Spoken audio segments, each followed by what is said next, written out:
Welcome, everybody, to another episode of Need Some Introduction. I'm your host, Victor, and on this podcast, I try to provide recommendations and review shows that might be new or new to you, usually shows, but sometimes movies, podcasts, music, and other media. In today's episode, I'll be flying solo, having just seen the Deadpool Wolverine movie. I'll give you a high-level review with relatively few spoilers, and then many spoilers, all the spoilers. And after that, I will be walking through the MCU, giving you mini reviews of each one of those films, many films. I'm going to go through all of them, hopefully try to get through all of them, and provide you some context to the history of the MCU and how it became so popular and how it has wobbled in the most recent years post-pandemic, along with my opinions on how that might have occurred. And maybe, just maybe, this is the beginning of a pivot. I'm pretty sure financially it's going to be, because I think this movie, the Deadpool Wolverine movie, is going to be huge. A few show notes. I'm planning to have a mailbag episode. I have some questions from listeners, relatively few, but I would like to get even more feedback from you. So if you want to be heard on the show, if you want to give me feedback on any of my previous reviews, if you want to recommend something that you love that isn't getting enough attention, I will shout it out for you or answer your questions. Email me at needssomeintroduction@gmail.com. And of course, Sona's usually my co-host. If you have questions for her, same email address, and we will answer them on one of the upcoming episodes. Follow me on Letterboxd. I've been slacking off. I said I was going to write one review per day. I went on vacation and stopped doing that, but I have a backlog of reviews that I plan to publish soon, along with ones that I haven't published yet, but I've already written. For example, I was planning to do an episode on the Axel F film. I watched it. I watched all the Beverly Hills Cops movies. I even watched 48 Hours again, but never published that episode because I was on vacation. But those reviews will be published. So if you want to get additional reviews from me, additional content, follow me on Letterboxd. The link is in the show notes. Also, in the next couple of weeks, expect a review of the finale of House of the Dragon, as well as a review of this recently completed season of The Boys. Both seasons that have been very uneven, but in both cases have their positives. Expect next week a review of the new M. Night Shyamalan movie, Trap, and many other big movies and series that are coming out throughout August. Industry on HBO, excellent series. Hopefully ready to cross over this year. It's been pretty minor hit or niche hit, but I think HBO is pushing it harder than they have in the past. An excellent show, if you haven't caught up on it. A cross between Euphoria, Wolf of Wall Street, and Succession, perhaps. Furiosa will be premiering on HBO Max this month, and I'll be reviewing that in the future as well. And many films still to come, including, just to name one, the new Alien sequel, which is perhaps setting up the new Alien series, which will be premiering within the next couple of months as well. So look forward to all of that. Subscribe to our feed so you know when those episodes become available. And as I mentioned, do reach out to us, needssomeintroduction@gmail.com. Okay, so here comes the spoiler-free review, mostly spoiler-free review of Deadpool and Wolverine. So the history of these Deadpool movies is a story in and of its own, going all the way back to 2000. Apparently, Ryan Reynolds had always wanted to play this character and had intersected with the Marvel Universe, being in the Blade Trinity film. Now that I'm thinking about that, interesting, maybe I missed it, but interesting that there is no reference to Ryan Reynolds in the Blade universe in this new film, considering they threw everything else in there, including the kitchen sink. So that's the starting point for this. And he has played, believe it or not, it wasn't until I started doing this research now that I suddenly realized, I don't know how I missed it, that Deadpool and Wolverine have been in the same movie before, in the terrible Wolverine Origins film. I guess it's called X-Men Origins Wolverine. I guess there was supposed to be a whole bunch of Origins films, but not after the failure of that film, which cost about $150 million, made over $300 million. Not a financial disaster, but obviously if they couldn't make Wolverine work, are they really going to make any of these other characters work? So they dropped it completely at that point. But they get Deadpool in there, and just indicative of the creative decisions there in that film, this guy's the merc with the mouth, and they sew up his mouth. So go figure. That version of Deadpool has already been executed by Deadpool Prime in another film. So like I said, there are so many tangents here in this conversation, it could never end. But let's just say Ryan Reynolds wants to play the part, is very committed to it for many years, plays the role back in 2013, and then the failure of that film, and Ryan Reynolds in general not being a bankable star, put the whole thing on hold. Let's get the Wolverine character out of the way. Beyond the X-Men films, Jackman, who's played this character so many times at this point, follows up that Wolverine film with another film, the first time he worked with James Mangold, on a smaller budget, slightly more successful, called The Wolverine, simply, set in Japan. Despite only making a little bit more money than the last one, it did cost less and also was critically much more well regarded from fans as well. And then capping things off, killing off the character in Logan, the first R-rated Marvel film. This is still, by the way, all of this is under Fox. So we now have a merger, which is addressed directly in this film, of the Fox and Disney properties now that Disney has purchased Fox in the past 5-6 years or so. Logan supposedly is Jackman's swan song in the role. A huge hit, $600 million, and also a hit with critics and fans. And believe it or not, the smallest budget of all of those Wolverine films, with that $600 million gross, a huge financial success for Fox. Right around the same time as Logan is coming out, proving that there is an R-rated audience for these Marvel films, I believe it actually came out the year before the Logan film, was Deadpool, directed by Tim Miller. This story, as I'm starting to tell it here, is really fascinating, and it's going to recur as I get into the history of the MCU as well. In general, these type of stories really interest me, where there is a standard narrative that this guy was a genius, he had this idea, he had it all figured out, and then people get surprised when things don't work anymore. Well, what happened? The genius, his ideas are no longer working. When that narrative, that simplified narrative, is a revision of a lot of accidents, a lot of luck, and a lot of hard work, of course, that allows these things to succeed. So, for example, in this case, after the failed launch of the character, but still this interest from Ryan Reynolds, who kept pushing and pushing to be this character, they do start working on a script. During this period of time, directors show up, drop out, writers, scripts get written and rejected. And very importantly, Ryan Reynolds made a comic book movie, The Green Lantern, which was a huge financial flop. Nonetheless, they kept continuing to develop the script. Eventually, in 2014, they offered to give Tim Miller, who had very limited directing experience, well under $1 million, to do a test reel, a 2-minute demo of Ryan Reynolds as the character in the costume, as a test for these concepts. Fox saw the footage, was uninterested. They offered them a maximum of $40 million to make the film, didn't like the script, didn't like the concept, didn't get the character, and basically killed the project once again. And then the footage leaked. To this day, no one has fessed up as to who leaked it. It leaked during Comic-Con, created a huge amount of buzz, to the point where Fox could not deny that there was an interest in the film. They did push back. They wanted it to be PG-13. They eventually got it for an R. They increased the budget they allocated to it from $40 million up to $58 million. Still very thrifty when you consider this was already when comic book movies were normally going well over $100 million in budget. And the film, on a $58 million budget, comes out with an R rating and makes $800 million around the world. One of the most financially successful films of that year and multiple years. Huge return on investment. And of course, now Fox was all on board with expanding the Deadpool universe. 2 years later, we get Deadpool 2. It makes slightly less money, still around $800 million on a larger budget, but still barely over $100 million. Once again, thrifty for a big comic book movie. So again, one of the most financially successful films of the year. And this same year is when the acquisition of Fox goes through, purchased by Disney. Part of the purchasing of Fox by Disney was to unify the MCU. Disney owned most of the Marvel characters. Sony, of course, owns Spider-Man, although they've borrowed Spider-Man and folded them into the Avengers.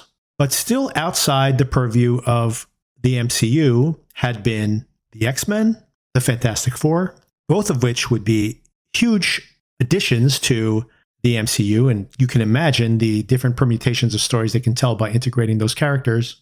And to a much lesser extent, the Deadpool films. Deadpool is in the X-Men universe, so it's all kind of in the fold there. But interestingly, when asked about Deadpool specifically, the Disney executives mentioned that they were committed to continue to make the Deadpool movies, but it would probably be out in its own silo, maybe adult films, R-rated films under a separate umbrella, or perhaps downgrading it to PG-13. As a matter of fact, Deadpool 2 was re-edited as a PG-13 film and re-released. I believe that's the only version that ever got released in China. And I'm sure that was a pilot to show Disney that, hey, this can work even at PG-13. And now, irony of ironies, at that moment in 2018, when the Avengers Endgame movie was just being released and Marvel seemed completely infallible. And then, of course, the pandemic hit soon thereafter. But even before then, with the launch of Disney Plus and all this new content, audiences weren't as interested in the films, and their quality dropped. Their box office was down. There was a lot of superhero fatigue, I believe, not only from Marvel, but from DC. And for a number of reasons, Marvel seemed to suddenly be on the back foot. And most of their projects were, at best, financial disappointments, and at worst, like the Marvels, losing literally hundreds of millions of dollars. To the extent that they basically scrapped all the films they were releasing this year, except for the Deadpool film. And at first it seemed like they were keeping the Deadpool Wolverine film this year because it was almost unconnected to the rest of the MCU. But instead, the fungibility of this property, the fact that Ryan Reynolds wears this mask and he can be improvising dialogue until the very last minute, suddenly made this film the most important of all Marvel properties.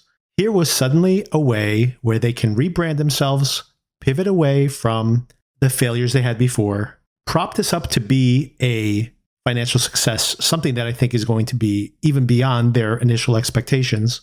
But much more importantly, because of the type of character that Deadpool is, who casually turns to the camera and breaks the fourth wall and talks to us in the audience directly from within the contents of the comic book. A meta-narrative. And of course, for the past 3 or 4 years, no one really cares about the actual stories that Marvel is telling, and everyone is so vested in the meta-narrative, the failure of the MCU post-Avengers Endgame. And suddenly, here is this movie meeting its moment where Disney collectively, the MCU collectively, through this character and through this film, can turn to the audience and do a hard reset and tell them all, hey, we're in on a joke. We get it. We know what's happening. And here is, just 6 years after the Fox merger, a character where they're like, yeah, we'll keep making those. Sure, they make money. Yeah, why not? Don't worry. We'll make a couple more of those. To suddenly being like, this is the most important film in the MCU. I mean, it's the most important MCU film that has come out since that Avengers Endgame film, to the future of the MCU itself. So, all that preface to the fact that my experience of watching this movie, for the first 40 minutes perhaps, the audience was electric, and I simply thought, I cannot believe it. Disney has a $2 billion movie on their hands. They have somehow been able to thread this needle of continuing this incredibly foul-mouthed, incredibly edgy character. Like, they have not pulled any punches here, far from muting this character for PG-13. They have cranked him up to 11 and giving those Deadpool fans exactly what they want, and simultaneously doing exactly what I mentioned before. Turning to the audience, letting them in on the joke of the multiverse fatigue, of this reset that the MCU needs to do.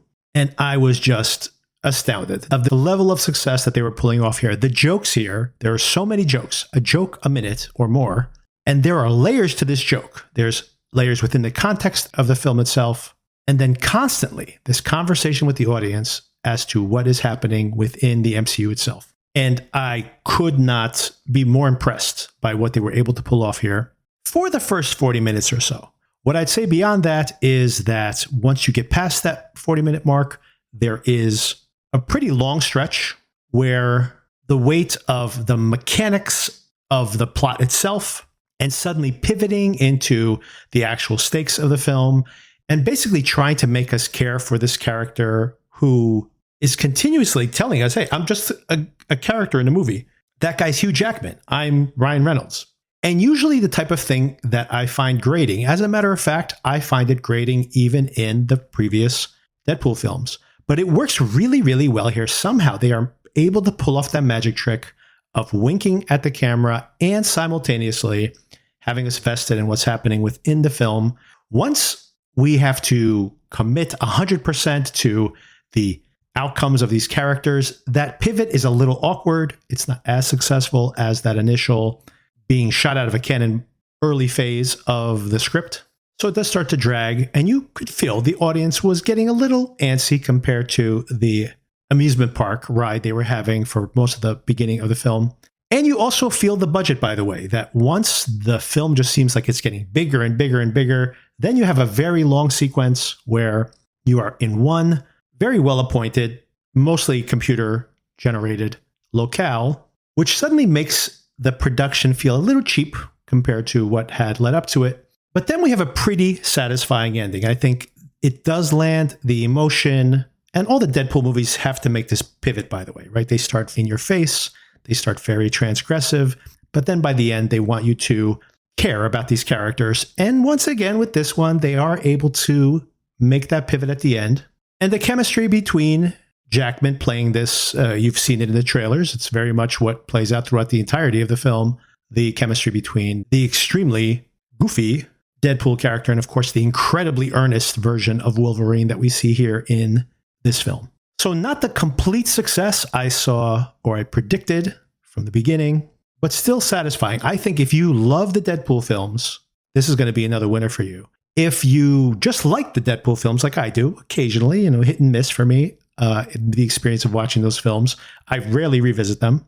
I thought this was a step up, not only because of the additional characters. They spent a lot of money just for the cameos, and stay tuned for all the spoilers because there's a lot of famous people in this movie. So the budget is there, the scale is there. Some of these incredibly bloody action sequences are very entertaining, very well choreographed, visually interesting. And honestly, the comedy works for me in a way that, for whatever reason, didn't work for me as well with the previous two Deadpool films. Maybe they have more material here by bringing in these really entertaining cameos that help sell the jokes. But I had a lot of fun with this, despite it dragging for quite some bit in the middle. That middle hour, I'd say, drags a bit, but even there are some rewards. Okay, here come the spoilers. I'll walk through the plot in mostly chronological order, so you can tune out. I'll warn you when the really heavy spoilers come along. If, as you may recall from Deadpool number 2, Deadpool has this watch which allows him to travel through time and through the multiverse, apparently, and has done something, once again, spoilers for Deadpool 2, I assume. This is spoilers for Deadpool 3, so spoilers for Deadpool 2 as well. He has rescued his fiancée, girlfriend, whatever she was in that film. And we're introduced to him here in this new film, trying to reteam with Wolverine. And he knows Wolverine is dead, as we all do from watching Logan. But he decides to dig him up anyway, because we know nothing could kill Wolverine. Hilariously, he digs him up, and indeed, Wolverine is dead. Just some skin and bones. Of course, his titanium skeleton. And this is when the Time Variant Authority, for anybody who doesn't know, has not watched Loki, the TVA is in charge of maintaining all these different timelines. So if you haven't caught up on Loki, you may want to catch up on it before seeing this film, although not essential. It'll fill in its own blanks. And during the title sequence, we see Deadpool killing off many of these TVA agents who are there to prune Deadpool himself, or to arrest them, actually. And there's a very fun title sequence where we see Deadpool kill all these people using Wolverine's impervious skeleton. Then we get our first semi-surprise cameo. We flash back in time. What has led to this confrontation in the woods? Deadpool is meeting with Happy. This is when I believe Tony Stark is still alive in this version of the world. This is a very funny conversation between Deadpool and Happy. And apparently he's been rejected by the Avengers. He's been rejected by Tony Stark himself. And then we jump ahead the 6 years, I believe, to present tense, where he is a car salesman with a toupee stapled onto his head, kind of hilariously. He has a best friend at the car dealership, Peter, played by Rob Delaney, which will be important later in the film. And what we see is that he is so dejected, he has surrendered his Deadpool persona. He still lives with Blind Al, played by Leslie Uggams. And in his apartment, they're having a party. I think it's a birthday party. And you just see the mundane life that he has surrendered himself to. It's pretty funny. There's X-Men there. Vanessa is there, by the way, and despite him resurrecting her to some extent, they are not together. We find out later on that it is mostly because he has become this shell of himself. And when he steps out into the hallway, he encounters the TVA agents for the first time. He's brought to the TVA where he meets with Matthew Macfadyen, famous from Succession, of course. And he's playing a character called Mr. Paradox. And he's trying to get Wade Wilson to become Deadpool again. He's got a new mission for him. And he shows snippets from previous Marvel films, which, of course, in this moment also works as this way to remind us of where the MCU is right now. There are many jokes made at this point about the acquisition by Disney of the Fox properties. And as I mentioned before, this is all pretty seamless here. A lot of fun at this point. This seems pretty dry the way I'm outlining it here. The plot itself sounds even depressive, maybe, but it's not. These jokes are coming a mile a minute, fast and furious. There's an image here, a scene that he's not supposed to see. Apparently, it's only going to come long time in the future, where Deadpool is dying in Thor's arms. And they're like, you're not supposed to see that. So perhaps we will see this scene at some future point in the MCU. And at that point, he's convinced. He's back in on it again after a very funny re-costuming sequence. He says, I am ready to save the timeline. So basically, the timeline he comes from, that this particular Deadpool comes from, is dying away. Dying away because Wolverine died in this timeline. What we saw in the movie Logan. He is the anchor being in this universe. And in the old days, they were able to just prune these timelines. Once again, go check out season 2 of Loki if you want more context on that. But that's not acceptable anymore. So Mr. Paradox has built a device that will prune instantaneously. And in his mind, this is the kinder thing to do rather than letting a timeline slowly shrivel away. But of course, the Deadpool character in this film and maybe throughout its history, I don't know the comics very well, wants to be a hero. That's his whole thing. He is not qualified to be a hero. He has the superpower of being able to regenerate infinitely. He cannot die, but he's not really hero material. And that's what he keeps hearing over and over and over again. So suddenly hearing that, no, you're here because you're going to help me prune your timeline. You are very morally questionable. You're the hero I can turn to at this moment that would comply. Some of these other people would have too many moral quandaries. But Mr. Paradox has calculated incorrectly. Maybe if it was another timeline, he would be on board with it. But because these are the few people he actually loves in the world are in this particular timeline, he refuses, steals this TVA controlling device that lets him move through the multiverse. Once again, check out the Loki series for more information on all that. And he escapes. And that's what leads to the confrontation we saw in the woods during the title sequence. And since the Wolverine in his timeline is truly dead, he starts moving between multiple timelines looking for a replacement. And this is very funny. We see Hugh Jackman in many different variations. Famously, by the way, Wolverine is very short, not tall like Hugh Jackman is. And we see a very short version of Wolverine here. Very funny. We see another cameo here, a hugely jacked up Henry Cavill. There are some jokes here. Oh, come to the MCU, Henry Cavill. We'll treat you well. Not like those other guys down the street. And dig at the DCEU. And eventually he finds an equally depressive and non-compliant Wolverine. What else do we see here? This is probably comic book Easter eggs. We see him crucified on this giant X with skulls everywhere. He's in this alleyway and another post-apocalyptic vision of the world. There's a lot of variations here. Once again, this probably coincides with different versions from the comic books.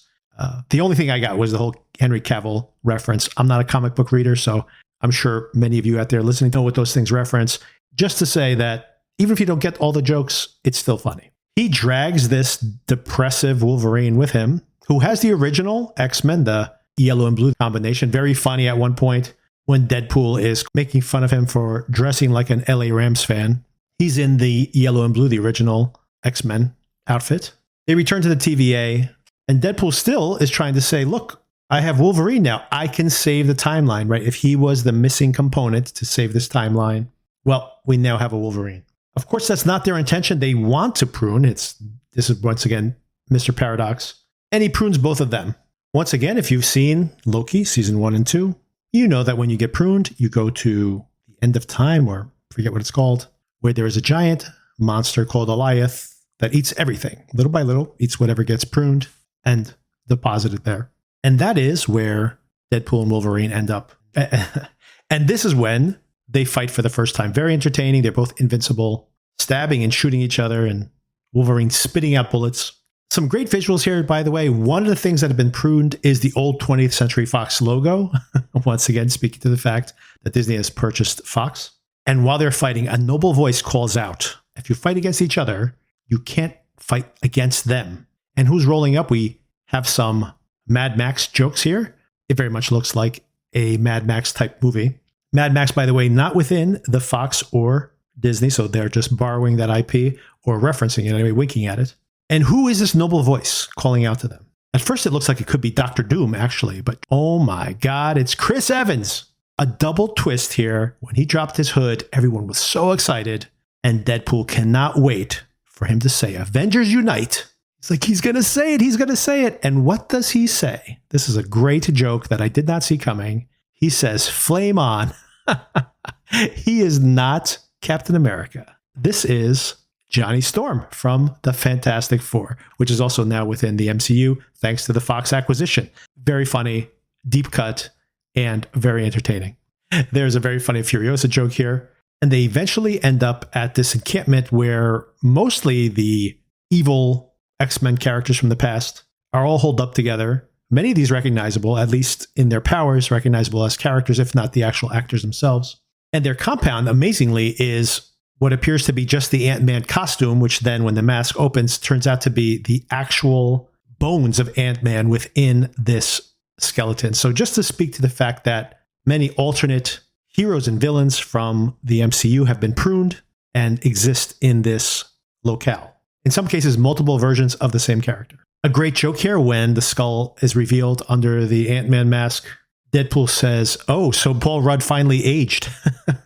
And who's running this compound?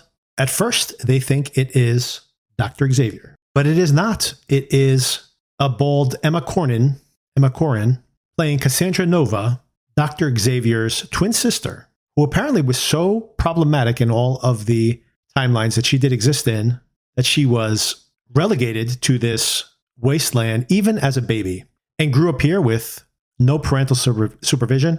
Maybe a theme here of belonging and family. And she's a complete and utter monster. I'm not sure how her powers work. She seems to have not only mind control powers, but she can flay people with a blink of an eye. Or I can understand making someone hurt themselves like we've seen Xavier do, but I do question the extent of her telekinetic powers here. And truly telekinetic. Deadpool gets Johnny Storm killed. It's a very funny sequence. It is an interesting thing that happens in all these Deadpool movies, by the way, that Deadpool seems to be the only one who knows he's inside of a movie, where he turns to the camera, or turns to Wolverine when Wolverine says, you got him killed, you idiot, because of your big mouth. And Deadpool goes, do you know what his salary was doing to our budget? Meaning Chris Evans bringing him out of retirement. But the Wolverine character doesn't even acknowledge this. It's as if he is not in on the joke. By the way, if this actually happened and Deadpool has this power of being able to see that he's being watched by the Watcher, for example, he really is basically has the power of a Watcher. Just to use within the context of an MCU, by the way. That's a nerdy digression. Maybe I'll get into it with someone who knows the MCU much better than I do, or the Marvel comics. Cassandra sees Wolverine as a prize because apparently the Wolverines are so noble they don't end up pruned that often. And she goes, well, these Deadpools are a dime a dozen. She does want to get into his head to find out what he knows to manipulate Wolverine in some way. She has a very creepy trick of being able to put her hands inside your brain, literally, and read your mind. And this is when we see this revelation to some extent, which I kind of already knew, that Deadpool, after being rejected, being told he's not hero material, is still really stinging from that. For a moment, it looks like they have the upper hand on her, but she, of course, is basically impervious, the queen of this entire realm, and leaves everybody out to be consumed by Goliath. But of course, Deadpool and Wolverine escape. We're probably in the midpoint of the film here, and things are still moving pretty well. There's another whole batch of humor here.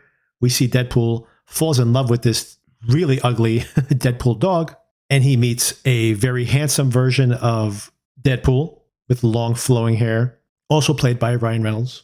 He's a nice version of Deadpool and lends them his car, his Honda Odyssey. And they're on the lookout for some other noble Marvel characters who have teamed up somewhere in this wasteland. Now, importantly, Wolverine has been lured into assisting Deadpool because Deadpool says, hey, I know how the TVA works. We can change history. So we can fix what you did in the past. The details of which we find out later on that he was out, getting drunk, not taking things seriously in his version of reality when the powers that be came and killed all of his closest X-Men friends. And then he went on a murder spree, killing not only those people responsible, but killing anyone even tangentially related and probably loving the killing he was doing, which of course turned everyone in his reality against the X-Men. They just saw them as brutal, murderous monsters. That is revealed later on. But at this moment within the car ride, or during the car ride, Deadpool accidentally says, if I can put things right with you. Deadpool goes, what do you mean if? And he says, well, I don't actually know how to do this. I'm just assuming there's a way to do it. Wolverine loses it and starts mocking Deadpool as a loser. He'll never be a success. He'll never amount to anything. And this leads to a very entertaining, dragged out fight within the Odyssey as they nearly decimate the car, although it still runs at the end. Someone finds them after this fight, drains them of their energy, and drives away. When they wake up, who is it? Who has rescued them and taken them to their hideout? Well, it's Elektra. Speaking of rejected characters that have been pruned from their series, Jennifer Garner has returned in her Elektra character from that much maligned, disastrous film from a couple decades ago at this point. Still looking great, but she has friends. Oh boy, Wesley Snipes is here as Blade. There's a very funny joke later on where Wesley Snipes says, I'm the only Blade, and I'll always be the only Blade, which of course gets a fourth wall breaking look from Deadpool. And who else is here? There were many years of speculation that Channing Tatum would play Gambit in a standalone Gambit film when the X-Men were owned by Fox. And despite a decade of rumors, that film never actually happened. But here we have Channing Tatum playing Gambit with a ridiculous New Orleans accent that is completely indecipherable and made fun of constantly by Deadpool. And we even get Laura back from Logan, the same actress playing X-23 here. And this is when that pivot happens that I mentioned of trying to take the material in a more serious direction. So we have seen up until this point, this is a very Deadpool-heavy, snarky, winking version of a Deadpool movie. And then we have this heart-to-heart between this damaged Wolverine, an alternate Wolverine, and this conversation with X-23. And she's telling him Wolverine was always a damaged person, always made bad decisions, but then always did the right thing at the end. So here's this weird balancing act the film is trying to do of making both things true at the same time. And for the most part, as I mentioned, it is kind of working. The pivot is working. The stakes are increasing. And of course, they're trying to get this group of folks together to go back and battle against Cassandra. They want Magneto's helmet, which doesn't exist anymore, but maybe Juggernaut's helmet will still protect against her powers. So that's the plan. And can they get everybody on board? Everyone is on board except for Wolverine, who can't step back into that hero role. Not yet, anyway. So piling into their car, they're on their way to confront Cassandra. We've discovered along the way that the TVA is aware of what's happening here. Cassandra and them have some kind of an agreement. I'm not sure exactly the details of this. And this motley crew of rejected superheroes goes in, and there's a huge battle while Deadpool and Wolverine go in to confront Cassandra. She immediately disposes of Deadpool and then sinks her fingers into Wolverine's mind. This is when we see her starting to seduce him, trying to say, I can fix you. I can quiet all those voices, all the pain you have in your mind. Oh, I forgot to mention that Wolverine was there, of course. He was in the trunk. So anyway, Wolverine's there. He did come in the end. And that's what leads to this confrontation with Cassandra. It's a very good scene, by the way. Jackman doing a good job here. Corin as well. Meanwhile, we see this really fun battle going on with all of the heroes and villains. Gambit is crushing it, like killing people left and right. They've overpowered him a little bit, or maybe wanted to let Tatum have some fun with this role. X-23 is able to remove the helmet from Juggernaut and send it up into this giant skull where Cassandra and Wolverine are mind melding. Deadpool, of course, is not dead, can't be killed. And as he's resuscitated, takes the helmet and puts it onto Cassandra's bald head. This is fun here. We have Toad shows up. I think it's Toad. One of these bad guys who is tired of living this way, who's under her thumb. They're arguing, I'm not going to take her helmet off because then she's the only one who can send us back to the TVA. But if I take the helmet off, she's going to kill us. So his is back and forth, back and forth. And that's when this other villainous character turns up and just shoots her multiple times now that she has the helmet on. Gets knocked out immediately. And of course, now she's dying. She couldn't fix herself. Once again, I'm not sure how this telekinesis works, that she can heal herself. I don't think Charles ever had that power. But Wolverine decides to do the noble thing and say, take the helmet off. Takes the helmet off. She doesn't kill them. She asks some questions about Charles. Would he have really cared? And she goes, Charles is the type of person that would have looked for you forever. And you think it might be warming her heart in some way.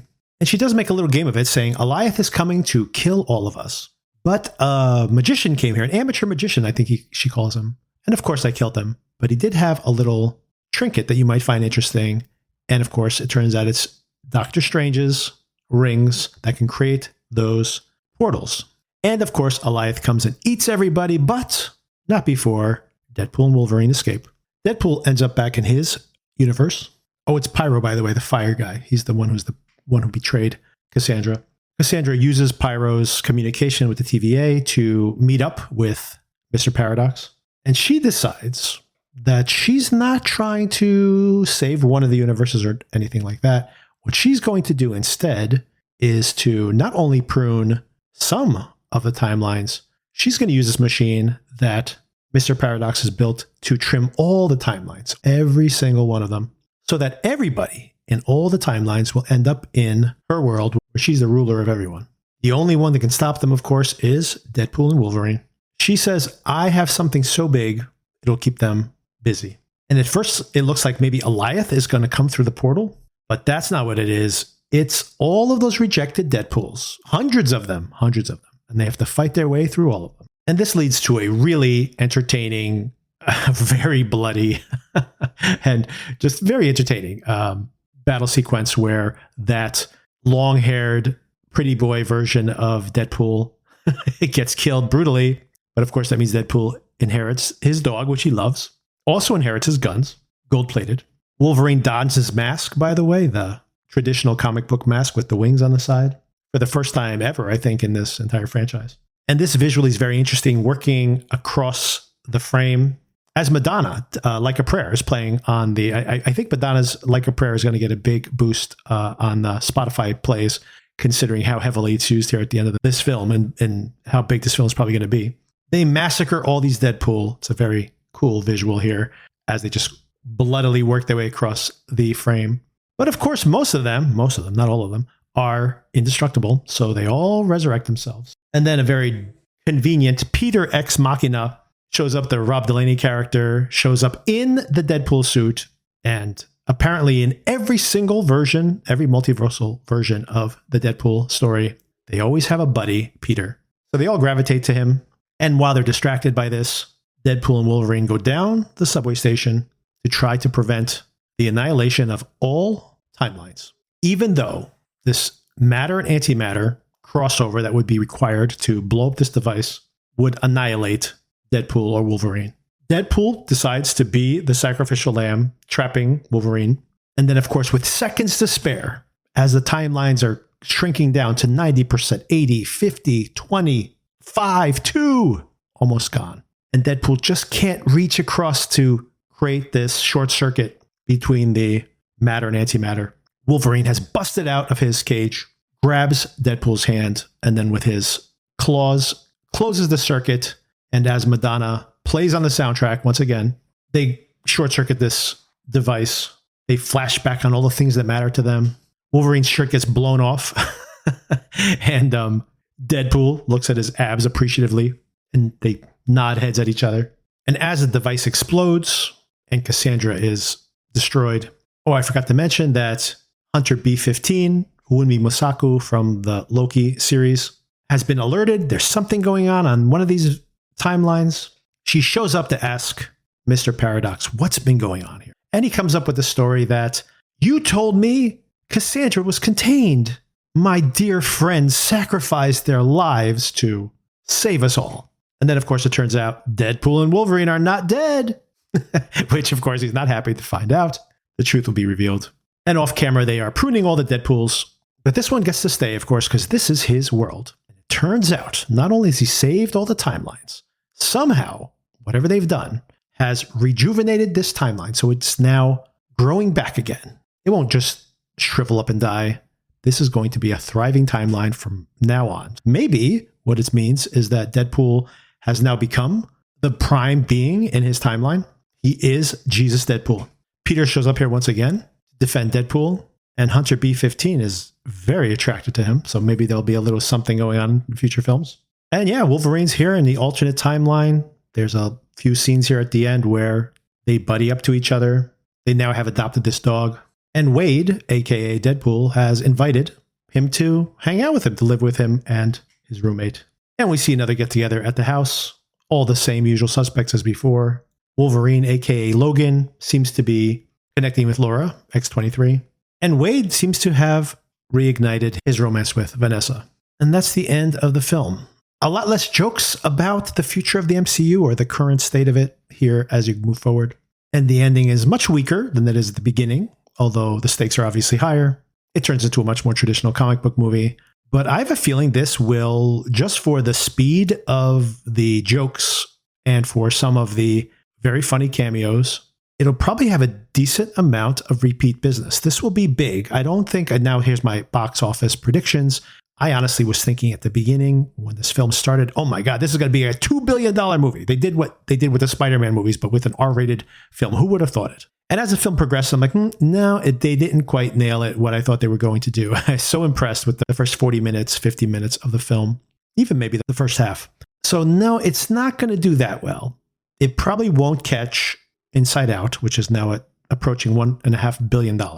But this is going to make $1 billion, and it'll make, I say, over 500 million in the US, maybe 600, and bigger overseas. So let's say 700, 1.3 billion.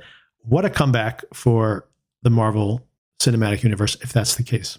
I'm recording this on Thursday, so there is no box office numbers yet. But by the time I publish this on Friday afternoon, I think is when I'm going to publish this, there should be some early box office numbers. So I think we'll start getting a feel for just how big this can possibly be. And as far as bonus scenes go, nothing that is consequential to the MCU. There is a very funny joke, a payoff to something that was seeded earlier in the film featuring Chris Evans. And then some behind the scenes kind of retrospective on the Fox Marvel run. Little odd featurette there as part of bonus material. And that's the film. And that's it until we get to Captain America Brave New World. That's it for the MCU, cinematically anyway, in movie theaters for the rest of the year. There are at least one more TV series. But after a quiet year, intentionally bumping films out to make way for only Wolverine, to, I guess, build up some anticipation, by the way, to not flood the market with films. Next year, if this holds up, we will have four films, starting in February with Captain America Brave New World, followed up in May with The Thunderbolts, a Fantastic Four film, which is getting a lot of press recently, a very excited fan base for this one. If it completes on time, July 25th, and now the much delayed Blade film, supposedly now on track to come out on November 7th of 2025. So 4 films in 2025 if they maintain these release dates. And an Avengers film in 2026, which is rumored to be the return of the Russo brothers to directing here within the MCU again. By the way, I forgot to mention Lady Deadpool, which was a big deal on the internet, is played by Blake Lively. She only speaks 1 or 2 lines of dialogue and is never unmasked in the film, but in the credits, Blake Lively, as many people speculated. Okay, as context for this walk through the MCU films and series, I want to mention a book called MCU, The Reign of Marvel Studios by Joanna Robinson and Dave Gonzalez, which provides a huge amount more context than what I'm going to provide here. It's on Spotify, by the way, if you have a Prime membership on Spotify and you can hear audiobooks, it's available there to stream. So do check it out if you are curious about this topic. For me, the most refreshing revelation here and indicates the fact that rather than people thinking, how could the MCU put out bad movies? how could they have had recently such a bad batting average is more to think of the miracle that they were so successful for so long, and it's borne out in the book. I'll put some of the detail in here, but I can't possibly go into all that detail, but I will bring it up here at the very start. Okay, the first proper MCU film, of course, is the Iron Man film from 2008. This came out through Paramount even before Disney had acquired Marvel. They weren't even owned by Disney at this point in 2008. And reading that MCU book, it's really fascinating that Iron Man, which seemed like this perfect film that had no production issues, they got it so right away. And it is undeniable that if that film had flopped, this entire MCU project would have gone in a completely different direction. Disney probably would not have purchased them. And the history of this, a very failed attempt to launch these characters for decades leading up to 2008, would just be another failed attempt. It's a really interesting production on that first film, and so important that so many things had to line up right. One of them was Robert Downey Jr. They wanted him. Some of the producers, Jon Favreau, wanted him, but they were worried. He obviously had a reputation for being unreliable, for his addiction issues. People were concerned. But beyond that, Favreau was also a difficult person to work with. After bringing on Robert Downey Jr., they would rewrite the script the night before, would have new pages the next day. And it wasn't just the dialogue, which obviously they wanted to spruce up this Tony Stark character. But if you remember the film, there is that whole sequence in the cave, which is a very big chunk of the beginning of the film. They shot the entire thing. And then nearly at completion, Favreau decided, you know what? I think this is too long. I don't want to use it in the movie. And at this point, they finally put down their foot, and the producers basically told him, we have already spent a lot of money on building these sets, on shooting this, production time, paying salaries. You're going to have to work with what we have here. But the script was changing in real time. There was a lot of contentiousness between Favreau and the producers. But in the end, of course, they have this massively successful film, a film that I absolutely love. I remember seeing it in the theater. Honestly, in retrospect now, the opening sequence in the cave is a little too long, although it is interesting. It becomes the foundation to Tony Stark rejecting his might is right mentality, but the duality of that as well, considering how he uses his might to be right. It really sets up so many themes in the entire MCU. It's all a byproduct of this film that was being shot on the fly. And this is something that's interesting in the successful films versus the unsuccessful ones.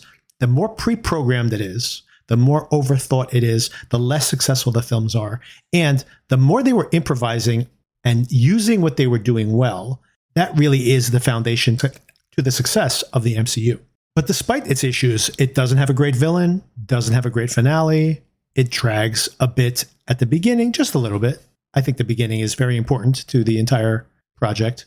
But of course, what do they get right?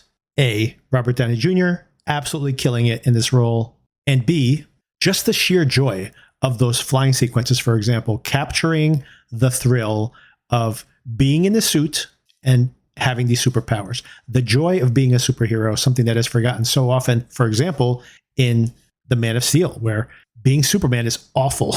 There's never a sense that any of that flying or any of that is fun for him. And for everybody who thinks, and Marvel never missed until recently, the very second film in 2008, if you remember this one, was The Incredible Hulk with Edward Norton. This film did not make money. It's a flop. Not a very good film, by the way. Followed up by Iron Man 2. Also a film that has not held up that well. It made more money than the first Iron Man movie, but was still considered a disappointment. First of all, because it was extremely expensive. Second of all, because it was very clunky in how they tried to introduce these new Marvel characters. Definitely not as much fun as the first Iron Man film.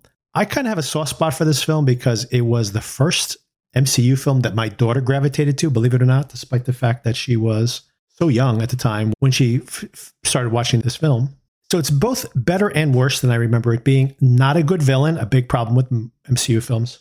And they really are trying to make Tony an unlikable character here by the second film already. The first Thor movie never really worked for me, was not a huge hit in the US, but a big hit overseas. Didn't make much money, by the way. Once again, this thought that everything was perfect until recently. This film also did not make a lot of money. But of course, very importantly with all these films early on, the casting, because I think people didn't really love Thor, but they loved this big, goofy Thor character, Chris Hemsworth, not even playing the full comedy that he would become so good at later on, but already just something really charming and guileless about his performance, something very hard to pull off. And people loved this Thor character. A film I love, by the way, is the next one, Captain America, the First Avenger. But I've heard a lot of people really not enjoying this film. I really like Joe Johnston's direction here, doing some of what he did with The Rocketeer, of using the look of World War II propaganda films. This is a lot of fun for me from a design point of view. Most people don't really like this film, to be honest, but once again, they love Evans in the role. And then this culminated with the first unabashed massive hit since the very first Iron Man film. In 2012, we're at now with the first Avengers film, which performed way beyond anyone's expectation. It made $1.5 billion. The biggest hit of this entire cycle had made around $600 million, and that was the Iron Man film. And even Iron Man 2, which made about the same amount of money, was not considered very successful. So this really upped the stakes. And by the way, it was a big deal for Disney as well. This is the first film that came out under the Disney banner, previously under Paramount. So Disney's happy at this point. They followed up with Iron Man 3, a film I really like because it's written and directed by Shane Black, and it has that whole Lethal Weapon, The Last Boy Scout, film noir aspect to the dialogue and some of the plotting. I like how subversive it is in some ways, where Downey Jr. did not want to be in the suit. So we have an Iron Man movie where Downey is hardly ever in the costume itself. I find that entertaining. Some people really felt like, really, this is the Iron Man movie we get? It has a terrible ending, granted. But that's where I feel, once again, when these films start to get bad, it's when there's a lot of the studio has done the special effects work, they've pre-visualized big chunks of the film, and then they're bringing the talent in, the writer, director, and actor, to fill in the blanks. And that begins to shift from that first Iron Man movie where it's 80% improvised and they're trying to cobble it together at the end as best they can and filling in the blanks 20% of the time with the MCU requirement stuff, as opposed to we've done 80% of the work and we're giving you 20. And as that balance shifts, the films get worse and worse. And you're going to see it here. Iron Man 3 is maybe the first time they've attempted this, to say, well, we've done half the movie. All the special effects sequences are done. Now we're going to bring in Shane Black to partner up with his buddy, Robert Downey Jr., and fill in all the other sequences, which is still the majority of the film. So I think that balance is there. The very next film, Thor: The Dark World, a terrible film, in my opinion. I barely remember it. They bring in a TV director, Alan Taylor, who directed some of the biggest episodes of Game of Thrones, but he doesn't have enough of a force of personality to make it anything other than feeling like it is just the Marvel bits. And it really starts to feel like they're producing television here. Extremely high budget television, which becomes a template for the way TV is made today, by the way, which is part of the problem that everybody's having, not just Marvel, but everybody's having, in overpaying for these incredibly lush productions that have no personal touch, no personality even to them. Next comes Captain America: Winter Soldier. This is the first time that they hand the reins over to the Russo brothers, whose biggest thing at that point was directing an episode of Community.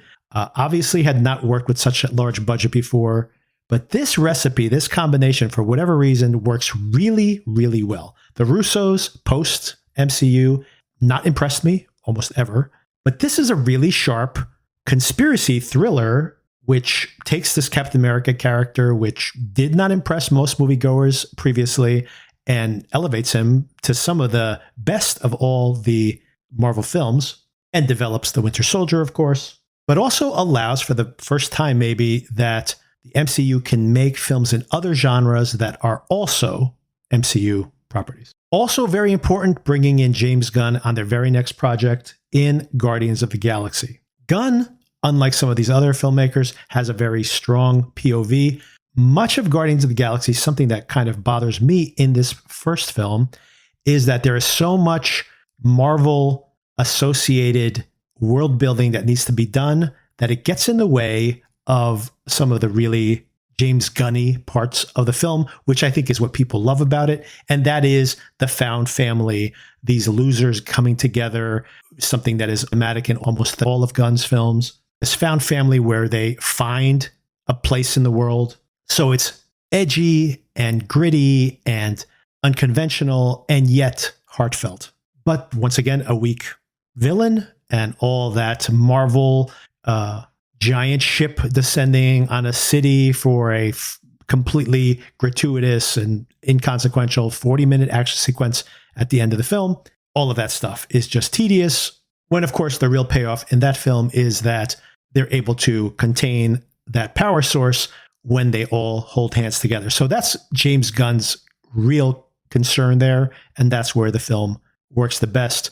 The giant city invading sequence, which is completely generic and could be swapped in for Thor: The Dark World, for example, is not as impressive. Then came the, I think, not as bad as everybody says it was, Age of Ultron. I think the Ultron character is important to think about this thing that Tony Stark is battling in his own mind all the time, and how that over-vigilance, that over-policing could have catastrophic consequences. So I think that there's something interesting thematically with what they do with Age of Ultron, and it's not as bad as everybody says it is. I want to call something else out here, that this is Joss Whedon again directing. Speaking to the accidental development of this world building of the MCU, another big mistake with the recent MCU versus the original cycle of films. Some of these films are good, some of these films are bad, but we care about all the characters, even in the films we don't really care about. We don't care about Thor 2, but we care about Thor, so we watch. Another thing is that, yes, there is the whole Infinity Stone saga beginning in the background. It's in the bonus scenes. It's not baked into the plot. And the more it gets baked into big chunks of the film proper, the less interesting the films become. So the more they start to create this assembly line production of these series and these films, the worse the product becomes. The end of this phase 2, by the way, after Age of Ultron, is the first Ant-Man movie, which once again, I have a soft spot for. First of all, I thought it was smart for them to try to make a family film. It shows that they don't have to only appeal to this older audience. I think it's the only PG rated film of these. And also because my daughter loved this one as well when she was younger. So it's just something we watched over and over again. I like the whole dynamic between Paul Rudd and his daughter. And for me, they keep succeeding here. Captain America: Civil War. I know a lot of people don't love this film. I love this film. I think that battle in the airport is fantastic. I think there's real stakes here. I like how low-key the battle is at the end. The stakes are that this friendship is ending and how it could be cataclysmic for these characters, even though the stakes are relatively small. And Anthony and Joe Russo directing again. So they know how to make these films. They haven't had a great track record since leaving the MCU, but they worked really well under the Marvel umbrella. And I also like the next film, Doctor Strange, which was another financial success. I think it was the highest grossing at the time standalone superhero, non-Avengers film. And once again, I think there's people who don't like this one. I loved the trippy psychedelic visuals of this. I like the villains, multiple villains here at the end of the film itself. I like how Doctor Strange resolves this impossible situation at the end. I love the effects where time is traveling backwards and forward at the same time. Some objects are traveling backwards, some in forwards. It's so cleverly designed. Really check out the last half hour of this film if you haven't revisited it in a while. I think we don't get anything that clever in any of the most recent Marvel products. But as I mentioned, people are dinging both of these projects, even though I'm big fans of them. But then Guardians of the Galaxy 2, most people don't like this. I don't like it. I think this was a pretty terrible movie, to be honest. I don't, just from scene to scene, I don't know what they're introducing new characters. They might get spin-off movies they never did. There's this old Space Force and some drama going on with them. And, we have the reunion of Peter and his dad, and that kind of works. But I mean, other than introducing some new fun characters, most of this is terrible, like really one of the worst for me of the Marvel films. But it made a lot of money, by the way. This is just to speak to the fact that at this moment, even when people complained that Doctor Strange wasn't great, even when people didn't like Guardians of the Galaxy 2 as much as 1, they were still making huge profits. And then another film I really love, Spider-Man Homecoming. I love the villain in this film. Great villain. I love the final confrontation. I like these personal stakes. I like making it feel like a John Hughes film very intentionally. I love this Spider-Man, this version of the character. I love this film. So I think Homecoming is a real classic. And anyone who complains about it, I think some people still do, think it's not that great. Just think of what a huge boon this was, because when they culminated this on No Way Home, they have one of the highest grossing films in history, right? And it all started here. This is a terrific film, in my opinion. Thor Ragnarok follows that up. And there's a real heat streak they're going on here. Thor Ragnarok, a huge hit, the biggest of the Thor films, a lot of fun. Once again, allowing themselves to get as weird as they want, hiring a very unique voice and giving him a lot of control, Taika Waititi. And the film is a huge financial success, but not as big a financial success as the next film, which is Black Panther, which makes $1.4 billion. $1.4 billion. An enormous success. And a great villain in this one. Great world building, Academy Award winning costume and art direction. Understandably, because this is very convincing. The technology and how this world works is so well and cleverly defined. And the hits keep coming. Avengers Infinity War makes well over $2 billion. A shocking ending there, although we know it's a cliffhanger. The Russo brothers back again. And at this point, things are going so well that even weaker projects do have some pretty massive grosses. Ant-Man and the Wasp, not very good film. Nonetheless, makes around $700 or $800 million, somewhere around there. And then Captain Marvel, which I think is a pretty terrible film. The first one. Let's not even talk about the second one yet, but the first one, I think it's pretty terrible. It made over $1 billion. Anything they put the Marvel brand on was a huge hit. And then this cycle ends with Avengers Endgame, which for a period of time was the highest grossing film of all times.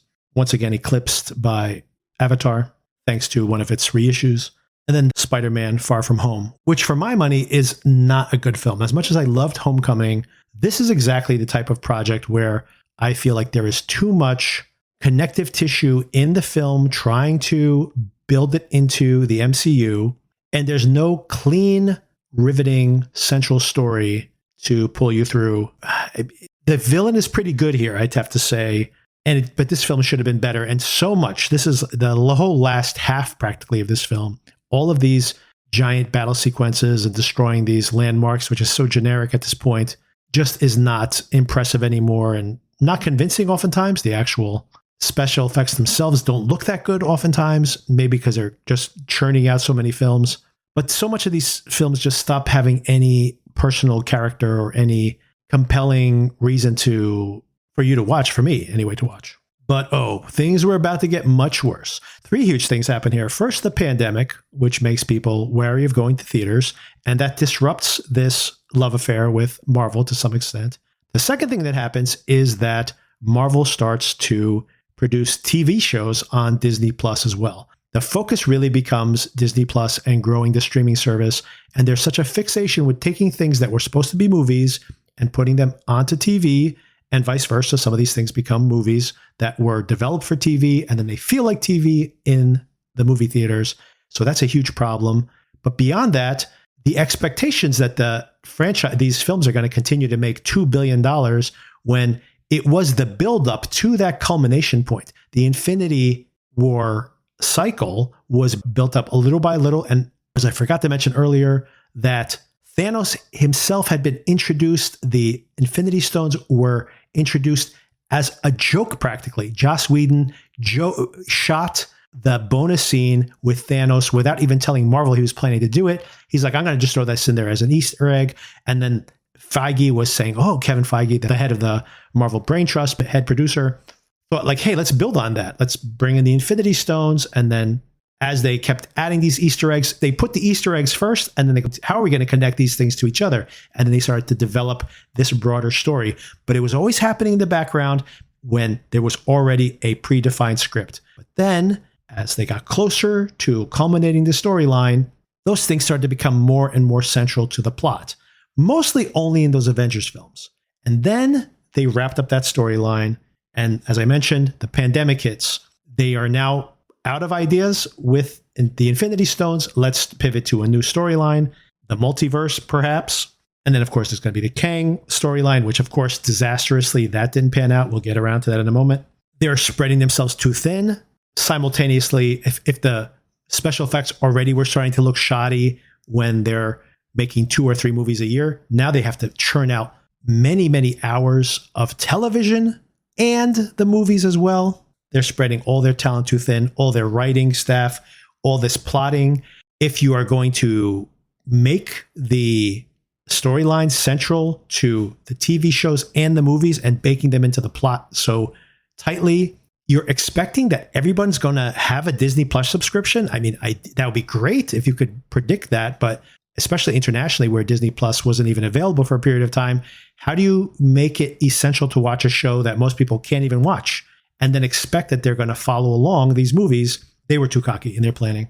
And most importantly, the Avengers films were massive because we love these characters and we'd known them for 10 years. We had spent 10 years with these characters watching these stories. And all of a sudden, we are losing most of the core Avengers are gone. And the remaining ones, the 2 that remain primarily, are only willing to have limited appearances. I'll star in 1 movie and I'll do cameos in 2 others. But the Avengers as a unit don't even exist anymore because most of them are dead or out of the franchises at least. And somehow they're going to convince us to spend $2 billion on new characters that are getting introduced in the moment. All of this is a massive miscalculation. And it shows in the box office results. Coming off the pandemic, they put out a Black Widow movie. They are so out of ideas to a large extent that they are basically making a prequel. And what short shrift for Black Widow to finally give her a movie when her characters passed away from the franchise, spoiler alert. They have a, for me, very entertaining Shang-Chi film, but honestly, as compelling as that film is, the action sequences are great. The family dynamic is terrific. The special effects are pretty impressive. The mythology, the comedy in it, all pretty strong. Shang-Chi is the least compelling aspect to it. No shade on Simu Liu, but they didn't do a great job of making me want to think that he could be the next Tony Stark, for example. So maybe that will develop over time, but where are the next class of Avengers that we're going to be cheering for? They're definitely not in the next film on our list here, The Eternals, an utter disaster. Oh, and I want to call out that Destin Daniel Cretton, who directed Shang-Chi, internally, they were so happy with the success of that production that he was at one time going to direct the next Avengers film, which of course ended up not panning out. Now it may be the Russo brothers again. The very talented Chloe Zhao makes the absolutely terrible Eternals. Other than this movie looking absolutely great, what a mess. This script makes no sense at all. And again, where are they going with this new storyline? All is forgiven momentarily when Spider-Man No Way Home comes out, which I have some issues with the ending of that film, some logical issues there. But what an enormous financial success. And it's one of the highest grossing films of all times, playing on the affinity for the new character plus the nostalgia for the previous Spider-Man. They follow that up with Doctor Strange in the Multiverse of Madness, a film that I enjoy because it feels like a Sam Raimi movie, and I'm a fan of Sam Raimi. But for people who don't like Sam Raimi and don't like horror, they felt turned off by this film, a film that nonetheless made almost $1 billion. So lest we forget that these films are still very successful, at least at that moment.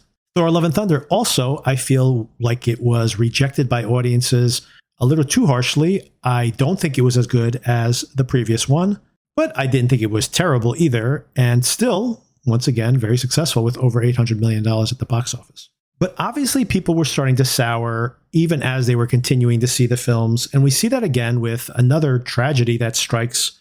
They had been so lucky for so long, the MCU, that these projects had come in mostly on budget, had mostly succeeded at the box office, and the highs were so high. And now they start to feel like they're missing not only Doctor Strange, audiences not so happy with that one, Thor even more so. And then Black Panther, which the sequel, Wakanda Forever, which I think is an absolute mess, is exactly the type of thing I'm complaining about, that there are some really interesting ideas in this film. There are some really interesting action sequences. Some of the battle sequences are the absolute best in the MCU. And then you have this, let's just cut to Washington, D.C. and this intermarital drama that's going on because we're trying to introduce these villainous, super powered people. And what is going on? How are they trying to shoehorn this into what should have been a slam dunk sequel? And of course, beyond anyone's control is the fact that Chadwick Boseman dies. And if you're going to have a new Avengers post the Avengers cycle, your absolute most popular hero and probably going to be the cornerstone or one of the most important characters in that new Avengers team up, and he dies. And now we have to make a sequel to this incredibly popular film without the lead. Basically, there's no Black Panther in the Black Panther movie. It's like more about the mythology and picking the next Black Panther. But there's this gaping hole in the center of the film itself. And once again, this is something they could have controlled, but it doesn't help that they cannot get a clean win on any of these films in this cycle. Oh, but it gets worse because now they're going to go build up to the Kang Dynasty as their culminating Avengers film. And that begins with introducing Kang in Ant-Man and the Wasp, which is not successful. Doesn't make money, doesn't lose money either, basically breaks even. But to kick off this new supervillain that's going to be the new Thanos, and people barely turn up for the film, this spoke to how fatigued people were with comic books at this moment. This is in 2023, the beginning of 2023. This is around the time that, for example, Shazam, the first film, had made $500 million. The follow-up made $150 million. And also in the DCU, Aquaman, for example, had made $1.1 billion, where the follow-up made only 300 and change. So the fatigue around the comic book properties was everywhere. And of course, it impacted Marvel as well. But there were still highlights. Guardians of the Galaxy Volume 3 last year was a financial success and a strong film, mostly because it has barely any connectivity to any future plans for the MCU, and all for the better. And the film was a huge financial success as well, by their standards at this point anyway. But not so much with the final film here. We'll discuss The Marvels, which was an absolute financial disaster, a film that presumed that the audience had all seen Ms. Marvel, a series that I enjoyed, by the way, and Ms. Marvel, played by Iman Vellani, is by far the most entertaining aspect of the film. But the assumption that people were going to know who these characters were, characters that had been introduced or developed in their TV properties, this was an incredible act of hubris, assuming that everybody was on board for all of this. And I think they paid the price. The film was a disaster. It has some fun parts. The power swapping and some of the really fun aspects of the film. To imagine that they had spent well over $200 million on this to be successful, it should have been a straight to Disney Plus feature film, like one of these specials they did, like Werewolf at Night, which is a lot of fun, by the way, or the Guardians of the Galaxy Christmas special, which is also very entertaining. It should have been something like that and should have been done on a budget that was equivalent to that.